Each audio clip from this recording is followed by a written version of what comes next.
Primer libro de Samuel, capítulo 15, versículos 17 a 23. Y dijo Samuel: ¿no es cierto que, aun considerándote el más pequeño, tú eres el jefe de las tribus de Israel, porque el Señor te ha ungido como rey de Israel? El Señor te ha enviado a esta misión diciendo: vete y entrega el anatema a los pecados amalecitas, pelea contra ellos hasta exterminarlos. ¿Por qué no has escuchado la voz del Señor y te has lanzado sobre el botín, haciendo así el mal a los ojos del Señor? Saúl respondió a Samuel: yo he escuchado la voz del Señor y he cumplido la misión a la que me envió el Señor. He traído a Agag, rey de Amelec, y he entregado al anatema a los amalecitas. El pueblo ha tomado del botín ganado mayor y menor, lo mejor del anatema, solo para ofrecerlo en sacrificio al Señor tu Dios en Gilgal. Pero Samuel dijo: ¿se complace el Señor en holocaustos y sacrificios, o más bien en quien escucha la voz del Señor?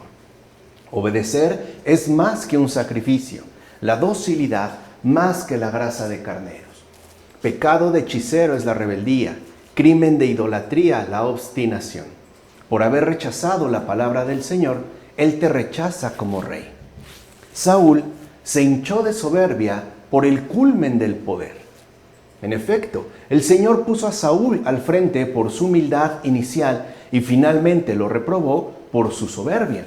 Aquí ya de entrada tenemos que atender a lo siguiente: hay que estar muy vigilantes con respecto a nuestro avance en el cumplimiento de la misión, porque bien es cierto que, como Saúl, iniciemos con humildad y no obstante acabemos quizá por el poder que se nos ha concedido o la posición que hemos alcanzado, nos llenemos, repito, de soberbia.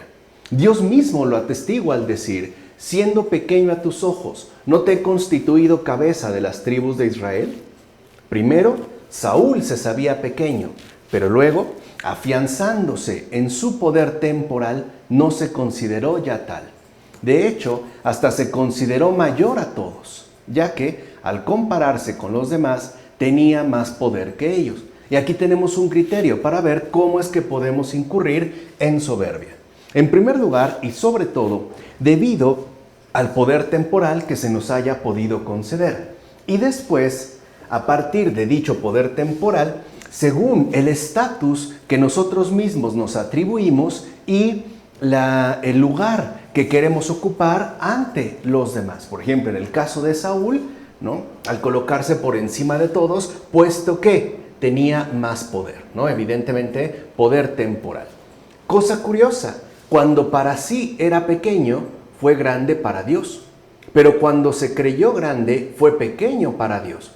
En consecuencia, ten mucho cuidado con la corrupción que la soberbia engendra a través de la adquisición de poder.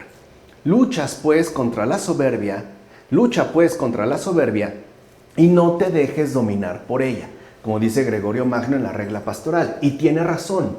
Todos, en mayor o menor medida, nos vemos expuestos al ataque más o menos frontal de la soberbia. Y lo que pretende la soberbia es precisamente llegar a dominarnos. Especialmente, repito, cuando, dadas las circunstancias o bien según el carácter peculiar de nuestra misión, podemos llegar a cierta adquisición de poder. Entonces aquí, digamos, la clave es muy simple.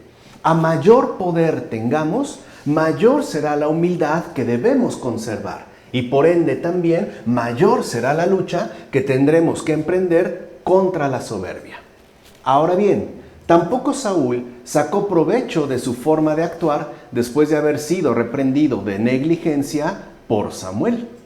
Ciertamente, ningún crimen se lava con la absolución de otro, sino que para actuar justa y legítimamente conviene que quien es acusado responda acerca de ello, o bien que pruebe que no ha hecho aquello, o en todo caso que acepte y prometa no repetirlo.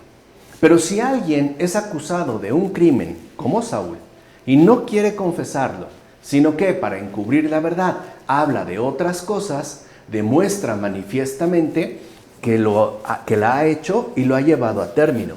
Las justificaciones no sirven para nada. Y es que es a eso precisamente a lo que nos puede conseguir el estatus del poder alcanzado, y evidentemente la soberbia, a un montón de justificaciones que de fondo no hacen sino encubrir la verdad, es decir, no aceptar la verdad de lo que hemos hecho. Así como Samuel, por ejemplo, en lugar de centrarse en su persona y en lo que él ha cometido o ha permitido, etc., señala al pueblo como aquel que ha cometido un acto, además justificado, puesto que, según dijo Samuel, era lo que habían tomado, aun cuando había sido consignado para el anatema, para ser ofrecido al Señor. Entonces debemos nosotros también de tener muy en cuenta que las justificaciones no sirven de nada, y más aún cuando ya hemos sido reprendidos abiertamente por el Señor, como dice Atanasio en carta a los obispos de Egipto y Libia. Ahora, Saúl carecía del ojo de la discreción y, por así decirlo, tenía más bien todo el cuerpo tenebroso, y por eso fue arrojado del trono. Su lámpara no era más que una fuente de tinieblas y por ende un foco de errores deplorables. Lo vemos en la actitud que asume, en las acciones que lleva a cabo y de manera implícita en los pensamientos que mantiene. Por eso, en lugar de alumbrarle, su lámpara le ofuscó totalmente. Incluso creyó que sus sacrificios eran más agradables a Dios que la obediencia. O sea, a ese grado de error podemos llegar. O sea, establecer pues los criterios de aprobación por parte de Dios. Por ejemplo, el Señor insiste que es más grande la obediencia que un sacrificio, y Samuel insiste en que no, en que son los sacrificios lo que resultaría más agradable a Dios en lugar de la obediencia. Por eso, Saúl encontró la desgracia allí donde pensaba hallar el medio para hacerse propicia la majestad divina, como dice Juan Casiano en las conferencias. Y ese también es un riesgo permanente para todo discípulo del Señor, el oponerse a sus caminos. Puede ser que el Señor establezca algo, por ejemplo, dándole prioridad absoluta a la obediencia por encima de los sacrificios, y nosotros queramos, apelando a cierto cúmulo de justificaciones, invertir las cosas, por decirlo así, contrariar a Dios, tratar de llevarle la contraria. Por eso también debemos de ser cuidadosos de no querer anteponer nuestras propias convicciones a las indicaciones que hemos recibido de parte del Señor. Por el contrario, Samuel, con gran diligencia, reprendió sin miramientos a Saúl. Aquí se ve el contraste establecido. Recuerden que estos dos libros de Samuel tienen como estructura fundamental el contraste. Samuel, en efecto, al contrario de Saúl, lo reprende sin miramientos. Y al actuar así, Samuel cumplía perfectamente con la ley y por ende agradaba a Dios. Que cada uno haga caso a lo que se le dice, es decir, que cada quien obedezca y no se deje llevar por vanas justificaciones, como también afirma Atanasio en la carta festal. Entonces, si nosotros ya sabemos lo que nos corresponde, debemos obrar con rectitud y en obediencia. Y no tenemos por qué anteponer vanas justificaciones, puesto que, como ya hemos escuchado, las justificaciones ante Dios no sirven para nada. Ciertamente, a Dios no le hacen falta las oblaciones de los seres humanos. De fondo, tales oblaciones son en provecho del hombre mismo.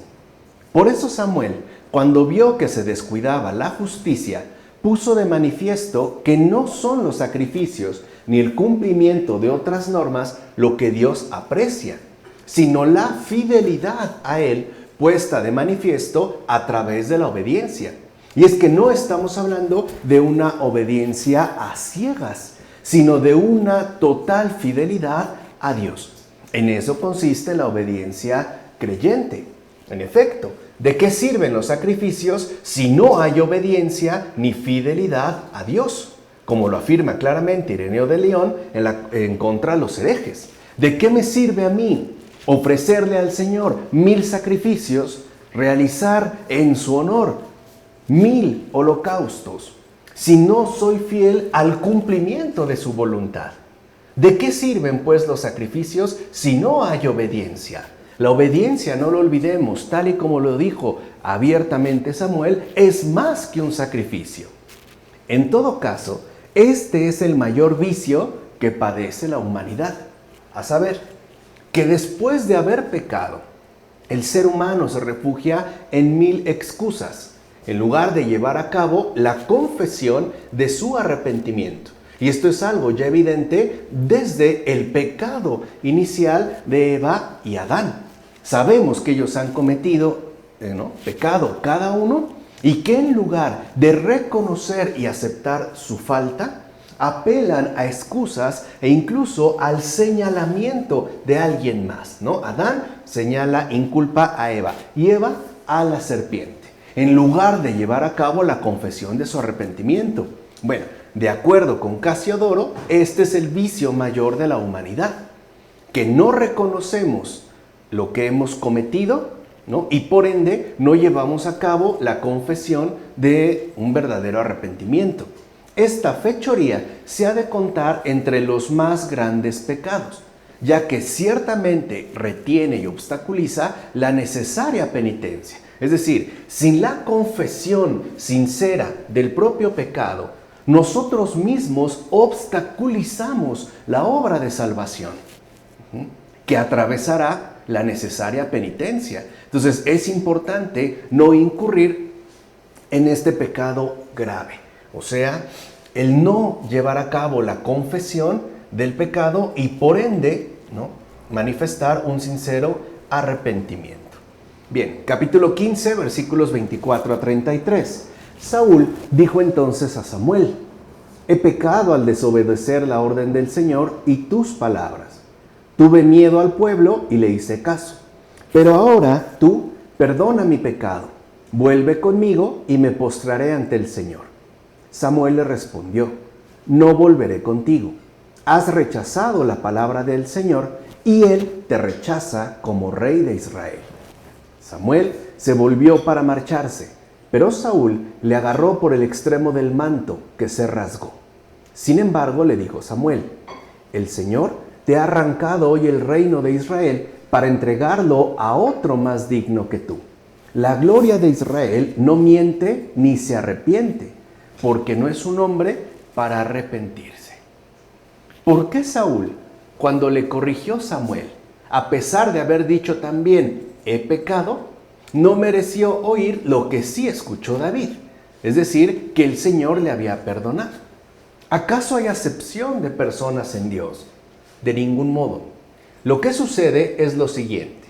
Debajo de estas palabras, es decir, he pecado, aunque idénticas, en el caso de Saúl y de David, se escondía un corazón diferente. ¿Qué cosa se nos enseña con tales ejemplos? Que debemos adorar a Dios desde nuestra intimidad, a fin de que hable la abundancia del corazón, y no que solamente nos expresemos de dientes para afuera.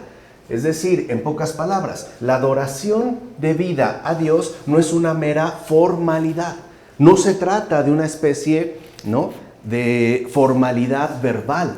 Se trata de una verdadera situación interior, es decir, de una verdadera realidad del corazón. ¿De qué sirve que honremos a Dios con los labios si nuestro corazón está muy alejado de Él? En consecuencia, asimismo se nos enseña que no debemos emitir juicio alguno sobre los demás, ya que no conocemos su interior, pero sí que debemos apegarnos al juicio de Dios, que sí puede verla. Es decir, nosotros no debemos establecer juicios en relación a los demás, porque en definitiva no conocemos su interior. Pero si el Señor se pronuncia en relación a alguien, pues entonces sí debemos apegarnos a este juicio. ¿Por qué? Porque Dios no miente y no engaña, y Él sí lo ve absolutamente todo, incluso aquello que para nosotros puede pasar ciertamente desapercibido, como dice Agustín en Contra Fausto. Ahora bien, date cuenta ya que la obediencia hace perfecto a quien confía y pone en Dios todas sus esperanzas. La obediencia, y esto es muy importante, es la muestra más contundente de nuestro amor a Dios.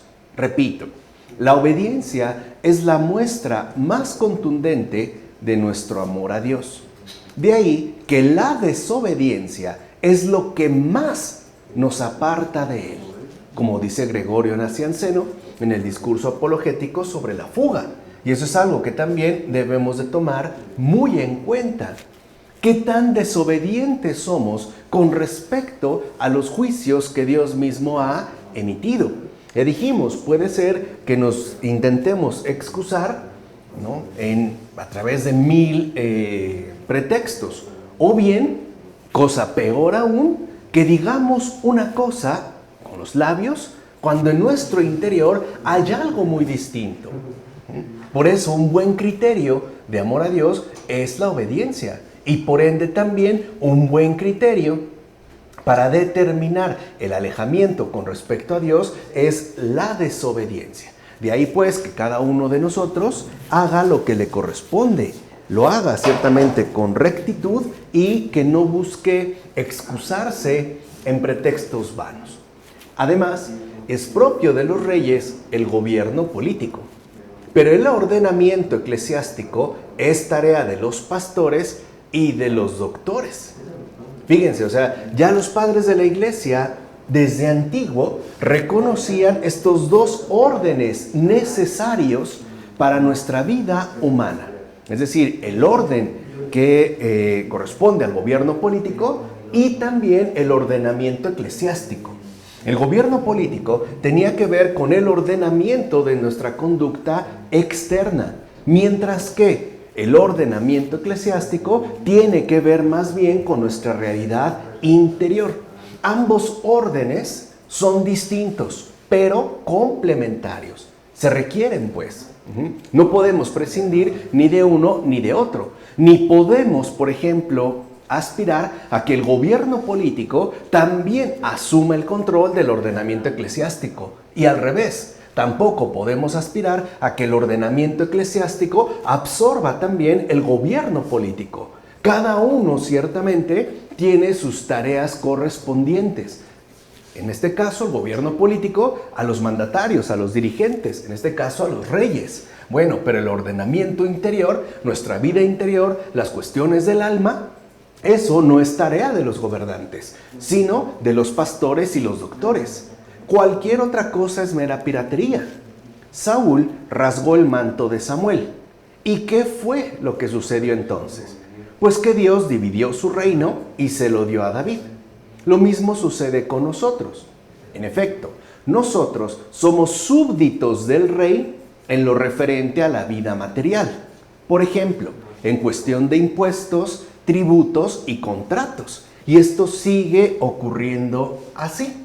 O sea, también nosotros somos súbditos de algún mandatario, pero en lo referente a la vida material. De hecho, tenemos ciertamente que pagar impuestos, tributos, realizar contratos. Pero en el ordenamiento espiritual de la vida, que es el ámbito real del orden eclesiástico, son nuestros pastores quienes nos gobiernan. Y muchas veces estos dos órdenes están en conflicto, están en pugna, pero hay que atender a los dos. Entonces, en el ordenamiento espiritual de la vida, que corresponde al orden eclesiástico, son nuestros pastores quienes nos gobiernan. Ellos, en efecto, nos anuncian la palabra y nos encaminan a la comunión con Dios, como afirma Juan Damasceno en el discurso sobre las imágenes. Y esto es algo fundamental para nosotros. No olvidar que también necesitamos un ordenamiento que nos conduzca a la comunión con el prójimo, al ordenamiento social, pues. Hoy llamaríamos el orden civil. No obstante, también es cierto que se requiere un ordenamiento interior que nos encamine a la comunión con Dios. Y ambos, aspectos son fundamentales para nuestra existencia humana. Es decir, tanto el orden eclesiástico como el orden político. Pues bien, Saúl pecó por desobediencia y Samuel tornó a dirigirle la palabra en el nombre del Señor. ¿Cuál de los dos tiene, por tanto, mayor autoridad? ¿Saúl o Samuel? Incluso Saúl, confiesa su pecado y ruega a Samuel que vuelva a aplacar a Dios. Pero Dios no es como los seres humanos, los cuales amenazan, pero no perseveran, como dice Agustín en La Ciudad de Dios. Y esto es algo que también debemos de tomarnos muy en serio. Dios no es como nosotros. Nosotros a veces amenazamos y hacemos muchos aspavientos y rápidamente se nos puede pasar el ímpetu inicial. Con Dios las cosas no son así. Con Dios las cosas son en serio. De tal manera que lo que Dios dice, lo cumple. Incluso, ciertamente, si Dios amenaza, cumple. Porque Dios es misericordioso, indudablemente, pero también es justo. Y ahí también se ve la perseverancia de Dios que nosotros no tenemos. Entonces, no queramos equiparar al Señor con un ser humano más. En todo caso, Saúl prefiguraba al pueblo de Israel destinado a perder el reino. Aquí vemos otro nivel simbólico. ¿Y quién entonces habría de ocupar el trono? O sea, si Saúl era figura del pueblo de Israel, un pueblo destinado a perder el reino, pues la pregunta que cabe hacerse es, bueno, entonces, ¿quién habría de ocupar el trono?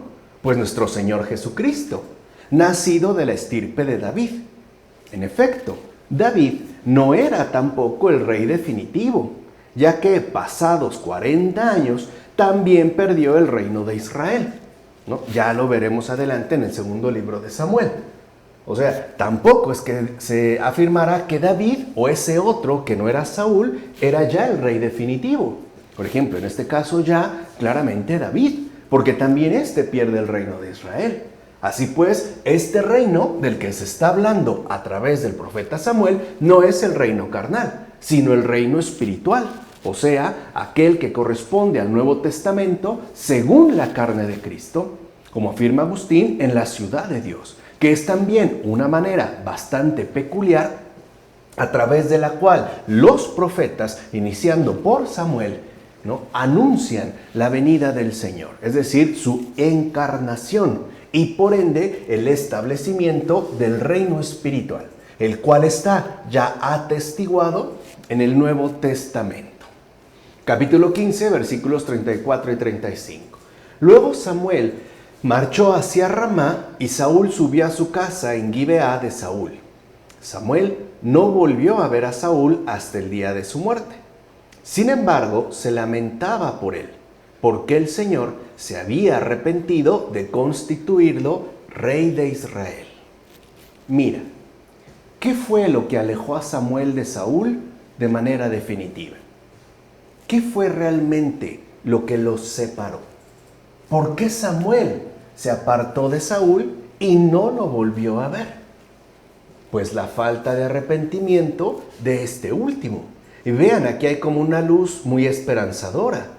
No es pues el pecado lo que en definitiva nos aleja de Dios, sino la falta de arrepentimiento, que recuerden, como mencionamos hace un momento, constituye el mayor vicio de la humanidad. Eso fue pues lo que aleja a Samuel de Saúl de manera definitiva, o sea, la falta de arrepentimiento de este último.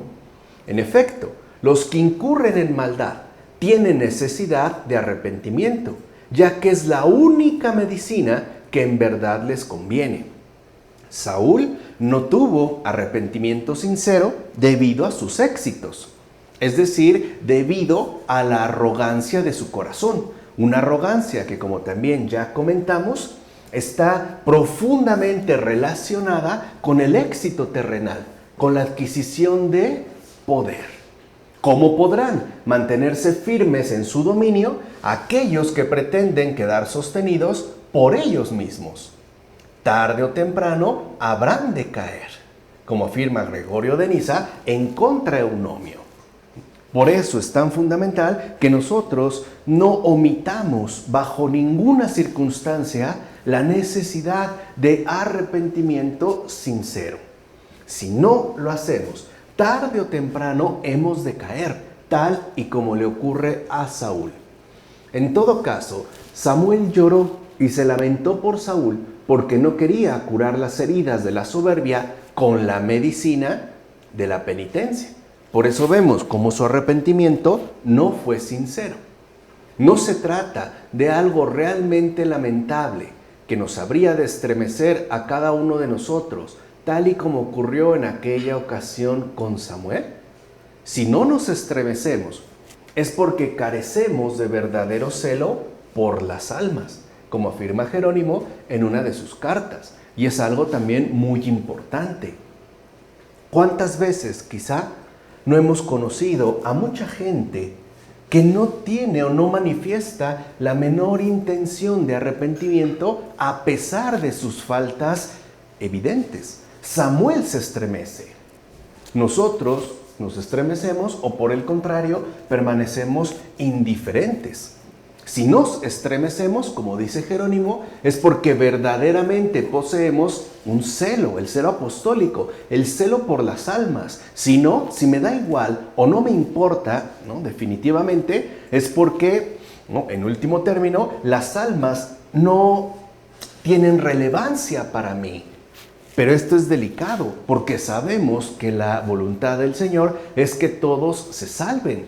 ¿Qué pasa cuando una persona parece estar empeñada en no aceptar esta salvación, en rechazarla? Quizá también nosotros deberíamos, siguiendo el ejemplo de Samuel, orar e incluso llorar por la salvación de esta alma, para que el Señor le conceda esta gracia. Así pues, también debemos cuidar y custodiar bastante ese celo por las almas que corresponde a un fiel discípulo del Señor.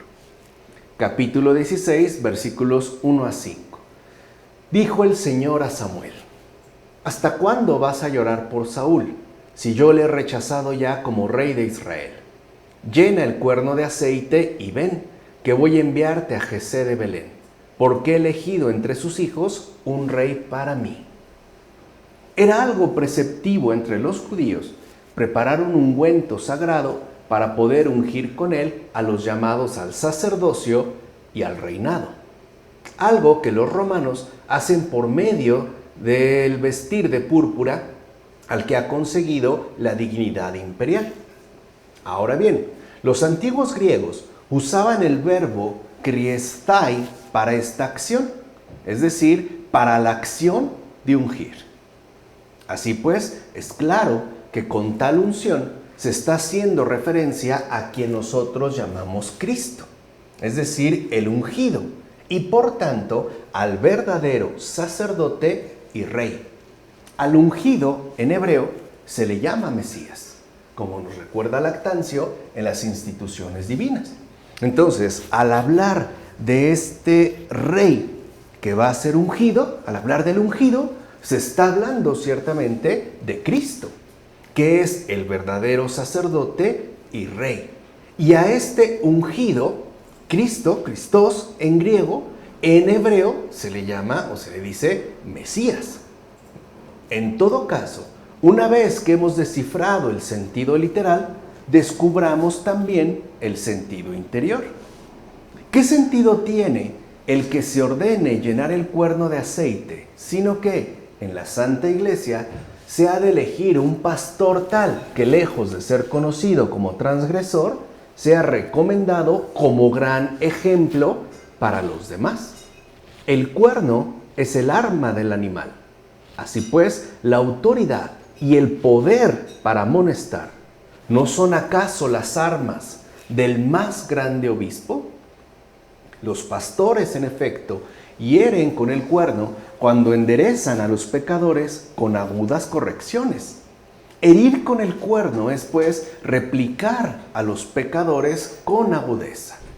El cuerno se llena de aceite cuando la excelencia de los predicadores no se debe a la aspereza de las amenazas, sino a la suavidad y ternura de la gracia. Y esto también es muy fundamental, porque a veces la predicación que queremos llevar a cabo está como marcada por la aspereza de las amenazas, ¿no? Hay prédicas ásperas, amargas incluso, sustentadas precisamente en amenazas. ¿Qué les falta ahí? Les falta suavidad, les falta ternura. Y lo importante es que tanto la suavidad como la ternura son, digamos, elementos fundamentales de la gracia. Por eso no es casual que muchos predicadores, saturados de esta aspereza, no muestren el más mínimo signo de una gracia conveniente. Falta pues suavidad y ternura, ¿no? Es un poco quizá lo que se puede observar claramente en el escritor, el gran escritor León Bloy. Si uno lee a León Bloy, por ejemplo, podemos, ¿no?, captar muy vivamente la aspereza de las amenazas.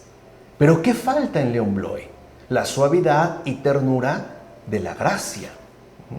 La gracia es la verdadera unción. Y por eso es tan fundamental que nosotros no nos quedemos simplemente atascados en la aspereza de las amenazas, de las recriminaciones. No, es más importante aún que nosotros busquemos acceder de la manera más plena posible a la verdadera unción, es decir, a la gracia, la cual, como hemos mencionado, se caracteriza por, sí, ciertamente, su firmeza, pero además por su suavidad y su ternura.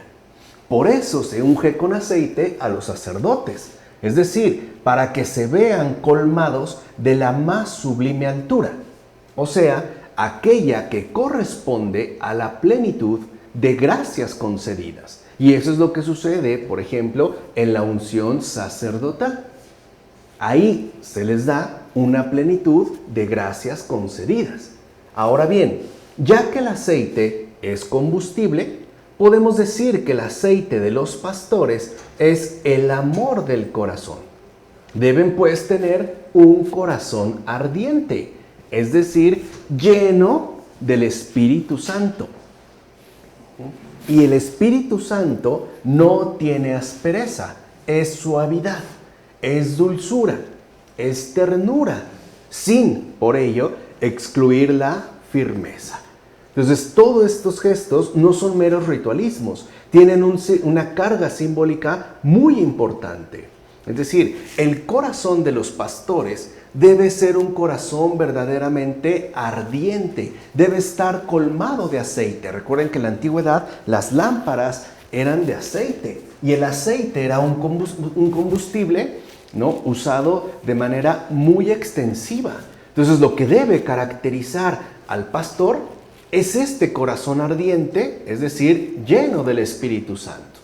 A final de cuentas, el cuerno lleno también puede significar la perseverancia de las gracias, pues quien desfallece antes de alcanzar el fin no merece ser ungido con el cuerno lleno. O sea, se concede la gracia y también se espera una correcta correspondencia en relación a esta gracia. O sea, la perseverancia.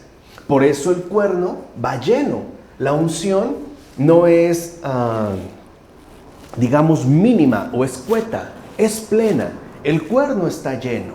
Y por eso también nosotros debemos de trabajar tanto en la recepción de la gracia o de las gracias que Dios nos quiere conceder, como en la perseverancia de las mismas. Como afirma Gregorio Magno en la exposición al libro 1 de los Reyes. Capítulo 16, versículos 6 a 13. Cuando entraron, Samuel vio a Eliab y se dijo: seguramente está ante el Señor su ungido. Pero el Señor dijo a Samuel: no te fijes en su apariencia, ni en su gran estatura, pues lo he descartado. La mirada de Dios no es como la del hombre. El hombre mira las apariencias, pero el Señor mira el corazón. Samuel dijo entonces a Jesé: ¿no te quedan más hijos? Él respondió: todavía queda el más pequeño, que está apacentando el rebaño. Samuel dijo a Jesé: manda que lo traigan, pues no nos sentaremos hasta que haya llegado. Jesé mandó que lo trajeran. Era rubio, de ojos hermosos y de buena presencia. El Señor dijo a Samuel: levántate y úngelo, él es. Tomó pues Samuel del cuerno de aceite y lo ungió entre sus hermanos. El Espíritu del Señor invadió a David desde aquel día, Samuel se levantó y partió hacia Ramá. Entonces vean cómo el Señor quita y el Señor da. Rechaza a Saúl por su desobediencia, pero no por ello deja en desamparo al pueblo de Israel. Él mismo ya ha constituido un nuevo rey. Entonces, para empezar, la Escritura nos pone al descubierto las debilidades de los razonamientos humanos. En efecto, la mirada de Dios no es como la de los humanos. Los seres humanos se fijan pronto en las apariencias y por ellas se dejan conducir, lo cual pone en evidencia nuestra humana debilidad, como afirma Jerónimo en el diálogo contra los pelagianos, y más aún en el mundo contemporáneo. Basta, ¿no?, con visitar, aunque sea muy por encima, las redes sociales, especialmente un Instagram, para darnos cuenta de qué manera, por medio de los filtros, por ejemplo, se hace una manifestación apabullante de apariencias a través de las cuales nosotros también nos vamos conduciendo. Esto lo que en realidad pone en evidencia, como afirma Jerónimo, es nuestra humana debilidad. Es decir, estamos como muy debilitados con respecto a la contemplación, porque la contemplación mira lo esencial, no lo secundario, no lo accesorio, no lo superficial. Hoy nosotros, tal parece, que por carecer de contemplación, estamos quizá más que nunca fijados o sujetos a las meras apariencias. Y el colmo consiste en que hasta nos dejamos llevar por la extravagancia de una belleza artificial. Hoy en día esto es más que evidente. En efecto, fácilmente nos deslumbra aquella falsedad que únicamente pretenden cubrir con un velo la impostura. ¿Qué ganó Narciso, como cuenta el mito de los griegos, con llegar a ver su propia imagen? Por eso Moisés prohibió de parte de Dios todo tipo de falsificación. Samuel, por ejemplo, también se dejó llevar en un principio por el mero aspecto, pero Dios lo corrigió y enderezó su engañoso parecer. Así pues, Samuel no ungió al hermoso de cuerpo, sino al hermoso de alma. Si el Señor estima menos la belleza natural del cuerpo que la del alma, ¿qué pensará entonces del que rechaza absolutamente toda falsedad?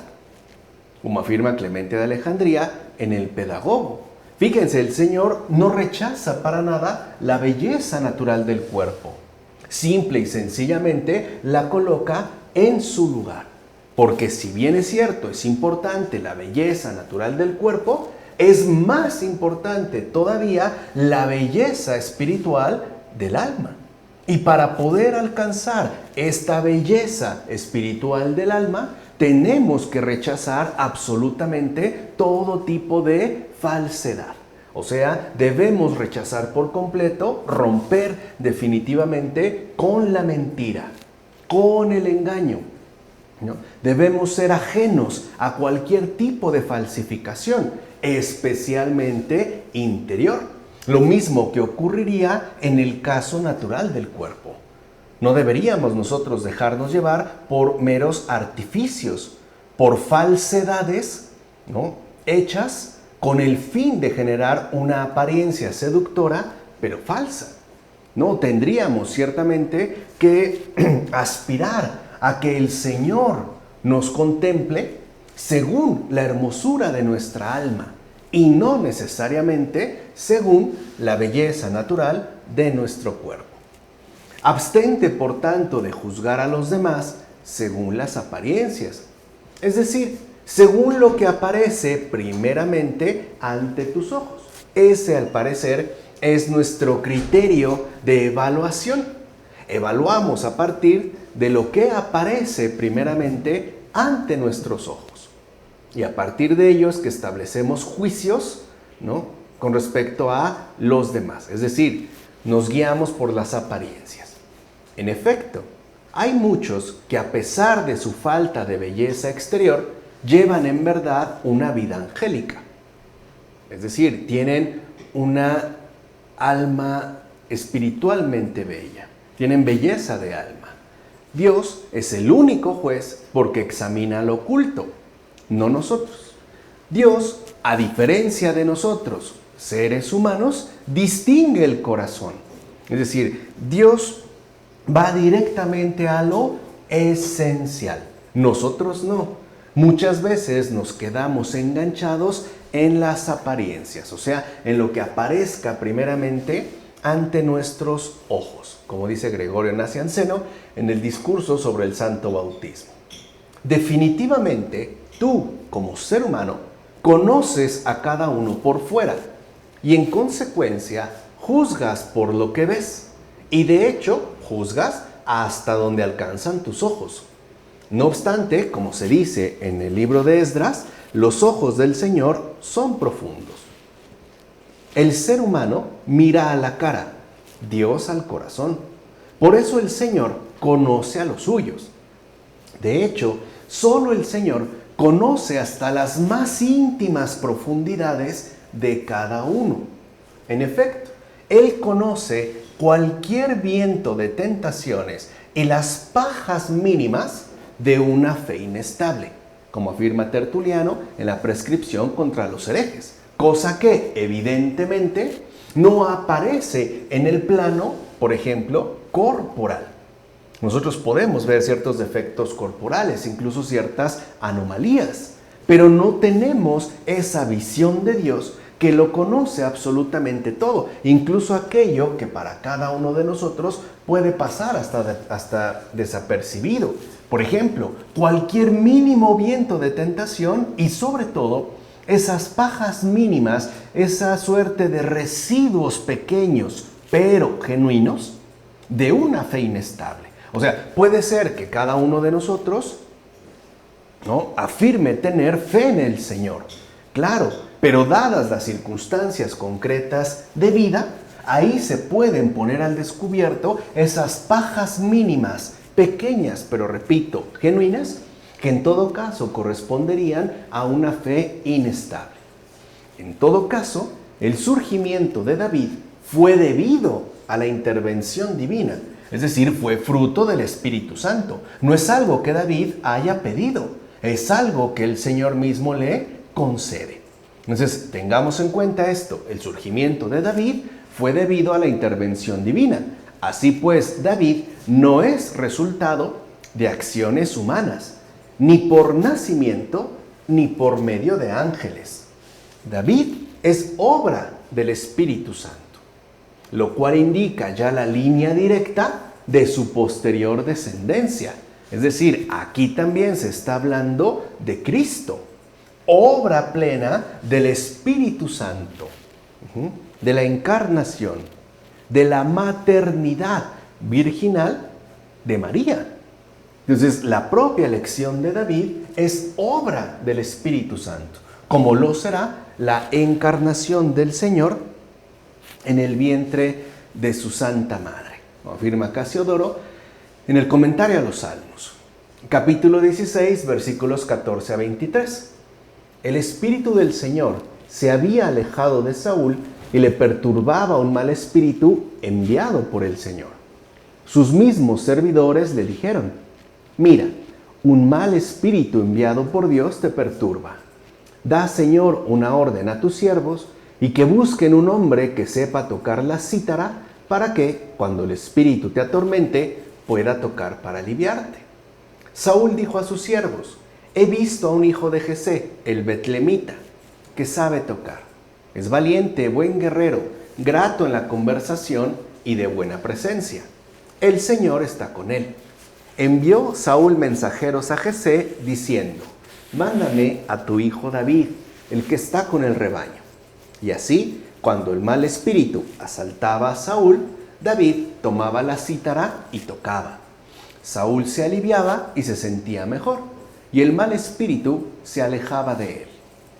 Mira, cuando una persona se aleja del espíritu por cualquier maldad, la gracia permanece irrevocable para quienes la desean, aunque alguno, alejándose, cambie de opinión. Así pues, quien ha caído ya no está en Dios, porque se ha separado de él el Espíritu Santo. es decir, el Paráclito que está en Dios.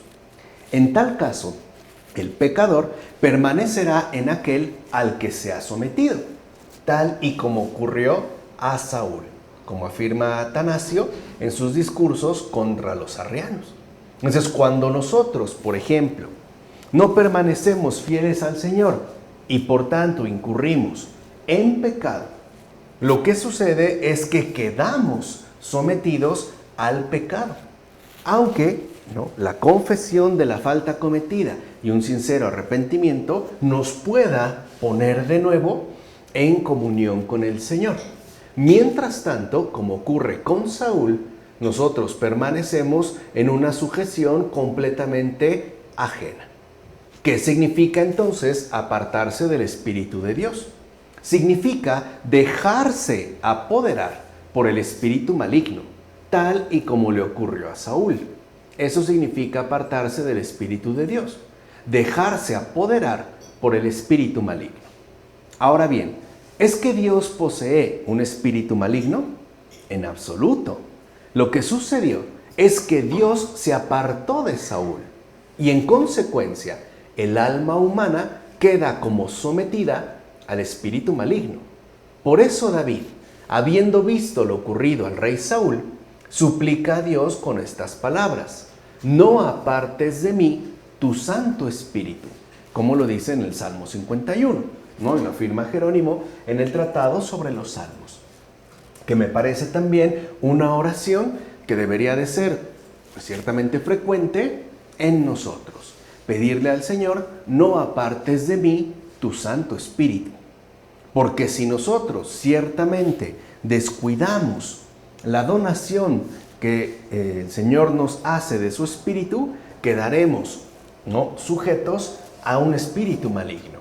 Por eso creo que es también muy importante que nosotros, especialmente cuando nos sintamos turbados, decaídos o simple y sencillamente alterados, recordemos estas palabras del Salmo: no apartes de mí tu Santo Espíritu.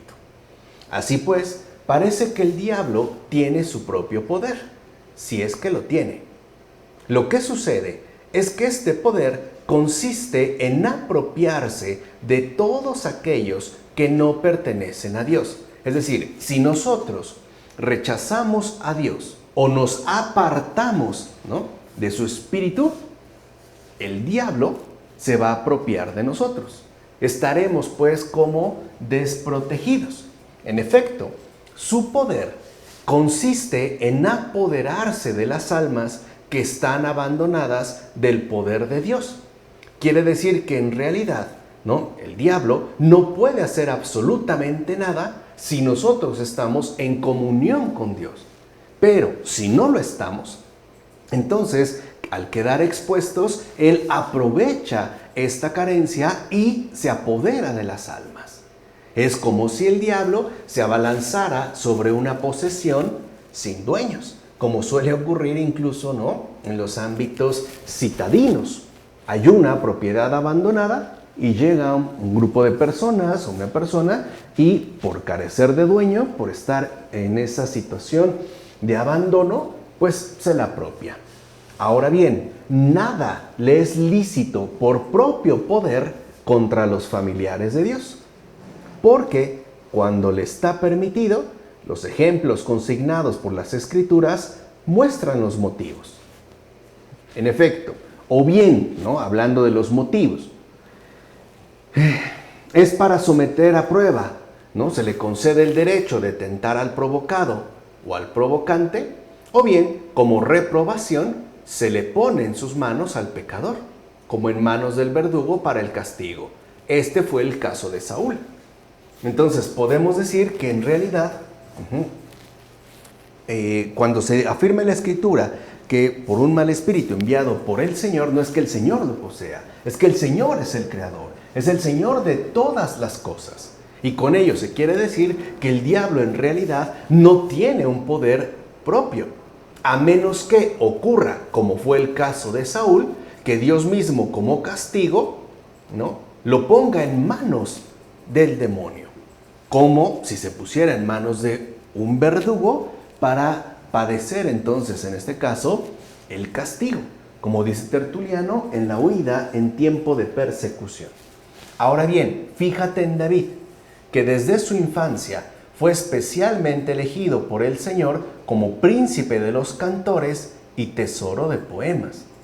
Siendo aún joven, cantó acompañado de la cítara y puso en fuga al espíritu maligno que actuaba en Saúl, y no porque aquella cítara poseyera una virtud tan grande, sino porque era figura de la cruz de Cristo, la cual está representada místicamente tanto en la madera como en la extensión de sus cuerdas.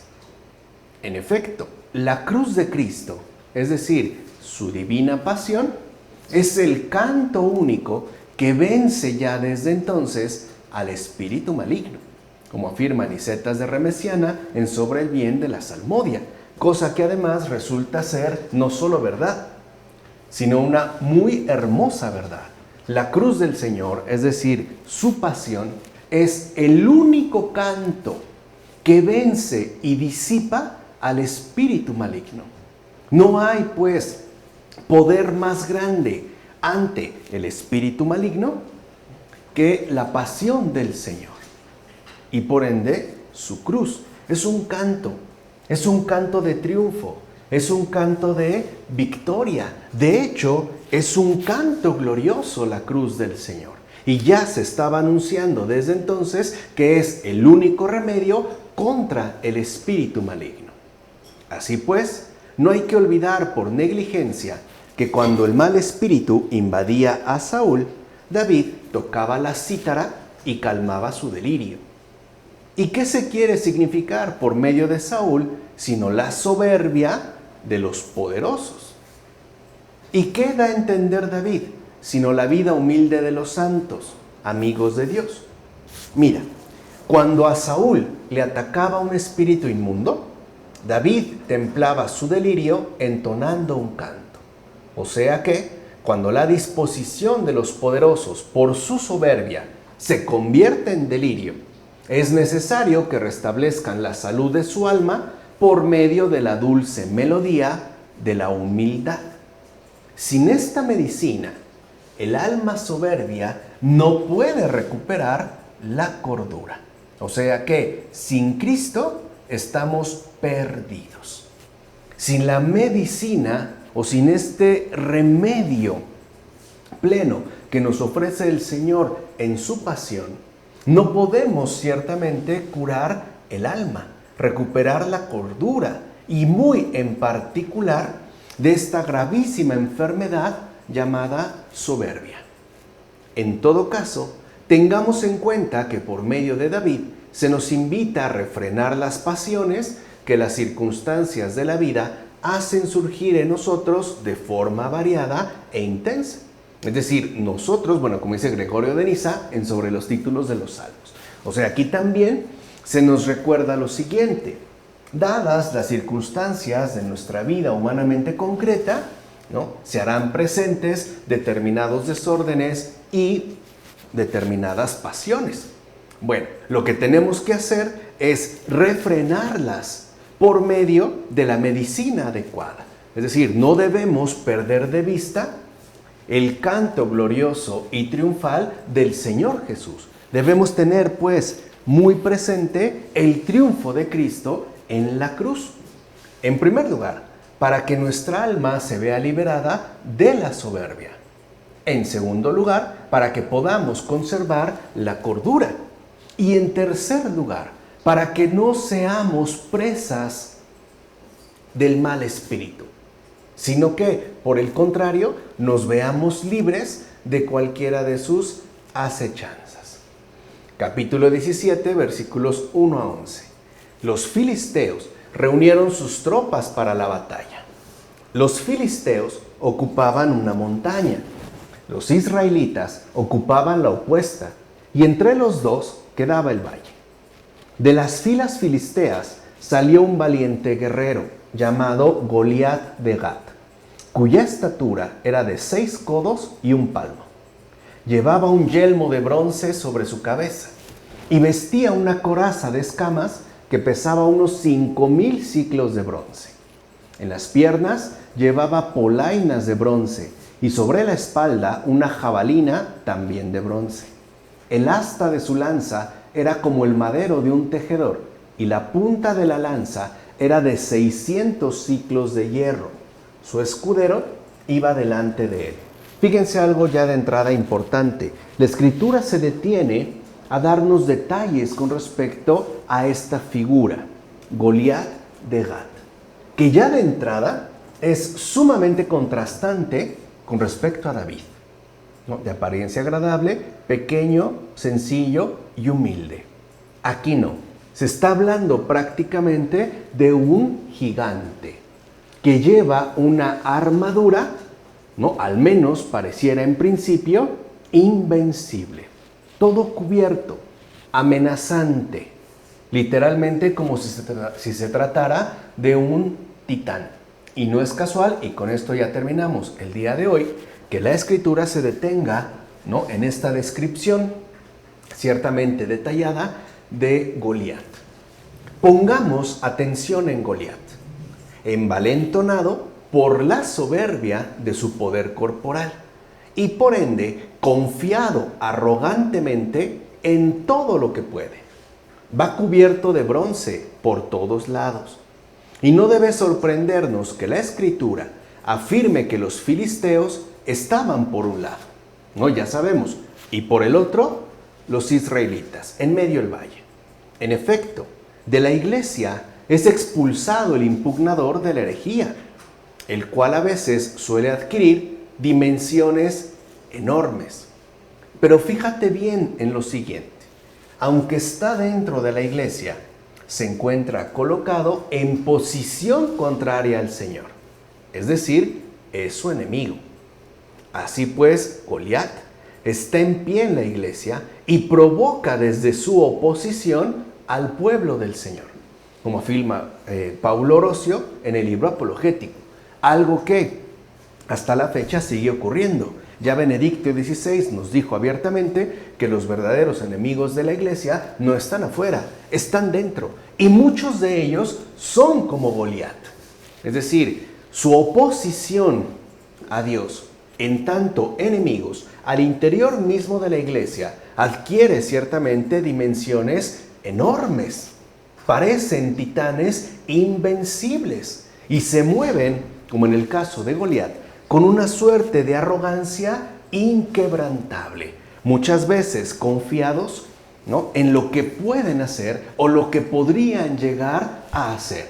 No obstante, aquí ya en principio, como afirma Paulo Orosio, ¿no?, se le identifica en un primer momento con el hereje, es decir, con el enemigo de Dios, que aún estando dentro de la iglesia, está colocado en una posición contraria al Señor. Es pues su enemigo. En todo caso, y ya con esto terminamos, Goliat estaba protegido por el gran poder de su armadura. Por el contrario, David no poseía nada de eso. ¿Con qué iba armado entonces David? Con el poder de la fe, nada más. En efecto, Goliat tenía puesta la defensa en lo externo de su escudo y armadura, mientras que David resplandecía interiormente por el Espíritu, o sea, por la gracia interior. Y es que así suele suceder en este mundo. Los que carecen de la gracia interior, entonces colocan todo su empeño en la defensa de lo externo. Por ejemplo, en sus recursos disponibles, ¿no?, terrenalmente hablando. Muestran, pues, ¿no?, con ostensión clara su supuesta magnificencia, e incluso lo pueden hacer con bastante arrogancia, con bastante petulancia. No es lo que en este caso también está expresando Goliat. ¿Cuántos de este mundo actual tienen puesta la defensa en lo externo de su escudo y armadura? Llámese guerrilla, llámese dinero, llámese influencias, llámense poderes militares, llámense armas, etcétera, etcétera, etcétera. Mientras que David, por el contrario, y en contraste, no tiene nada de eso. Está asistido únicamente con el poder de la fe, es decir, por la gracia interior. Así pues, El que no lleva armas vence al que sí va armado. De hecho, la naturaleza de piedra de un pastor quebrantó y destruyó la naturaleza de bronce de un temible guerrero, como afirma Juan Crisóstomo en contra Anomoeos. Y creo que vale la pena quedarse meditando esto último. La naturaleza de piedra de un pastor quebrantó y destruyó la naturaleza de bronce de un temible guerrero. Y es que en el mundo, en efecto, hay muchos Goliaths. Hay muchos cuya naturaleza de bronce parecen, ¿no?, exponer a un temible guerrero. No obstante, la naturaleza de piedra de un pastor lo quebranta y lo destruye, asistido únicamente por la gracia interior.